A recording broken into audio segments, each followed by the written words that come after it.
ഇവിടെ ഒരു പ്രശ്നമില്ലല്ലോ. ഇവിടെ മുമ്പിൽ ടിക്ടോക്ക് ചെയ്യാം, പിന്നെ പെണ്ണുങ്ങൾക്ക് വീഡിയോകൾ ചെയ്യാം. ഇതാണ് പരിപാടി. ഇനി ഓരോ നാട്ടിൽ വിളിക്കും ടിക്ടോക്ക് ചെയ്യൊന്നും ചെയ്തോട്ടെ, അതിന് പുറത്ത് സ്ഥലം ഉണ്ടല്ലോ. മണ്ണാര ഭാഗം ഇന്ത്യന്റെ അകത്തും പുറത്തുമായിട്ട് ഒരുപാട് ഫോളോവേഴ്സ് ഉള്ള ആളാണ് ഞാൻ. എനിക്കൊരു ടിക്ടോക്ക് ചെയ്യാൻ ഈ പ്രവാസത്തിൽ ഒരു എന്റർടൈൻമെന്റ് എന്തെങ്കിലും ഉണ്ടെങ്കിൽ അതല്ലേ ഉള്ളൂ. നമ്മളിപ്പോ വീഡിയോ കോൾ വിളിക്കാനും മറ്റേ ടിക്ടോക്ക് ചെയ്യാനും ആ ടൈമേ നമുക്ക് ഒഴിവുള്ളൂ. ഇവിടെ വന്നു കഴിഞ്ഞാൽ 100 കൂട്ടം പണിയാ അവിടെ. അതിനൊരു ഇടവേളുണ്ടോ? ഈ ഒരു കാര്യം ചെയ്ത ഇവിടെ ലീവാക്കിയാണ് 4 ദിവസം ലീവാക്കിയാണ് ടിക്ടോക്ക് ചെയ്തോ. അതിനായിട്ടല്ല റൂമിൽ ആർക്കെങ്കിലും ബുദ്ധിമുട്ടുണ്ടെങ്കിൽ ഓലാണ്ട് വേറെ റൂം എടുത്ത് പോയിക്കോട്ടെ. എനിക്ക് ഇന്ത്യക്ക് അടുത്തും പുറത്തുമൊക്കെ ആയിട്ട് എത്ര ഫോളോവേഴ്സ് ഉണ്ട്? ഒരുപാട് ഫോളോവേഴ്സ്, ഒരു 32,488 ഫോളോവേഴ്സ് ഇപ്പൊ ഉണ്ട്, നിലവിലുണ്ട്. അപ്പൊ ഓലൊക്കെ നമ്മളെ ആരാധകരെ നമ്മള് ബുദ്ധിമുട്ടാക്കാൻ പാടില്ലല്ലോ. അപ്പൊ ഓൽക്കാൻ വേണ്ടിയിട്ട് ചെറിയ ടിക്ടോക്ക് വീഡിയോസുകള്, അങ്ങനെ എന്തെങ്കിലുമൊക്കെ ചെറിയ ചെറിയ വീഡിയോസുകള്, അത്രേ ഉള്ളൂ.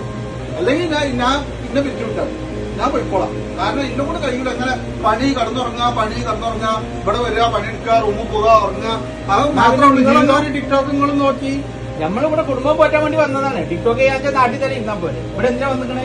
ഇവിടെ എന്തെങ്കിലും വന്നിട്ട് ജോലി ഒന്നും ചെയ്ത് കുട്ടികൾക്ക് പിന്നെ 10 പൈസ അയച്ചു കൊടുക്കാൻ വേണ്ടി നമ്മളിവിടെ വന്നു.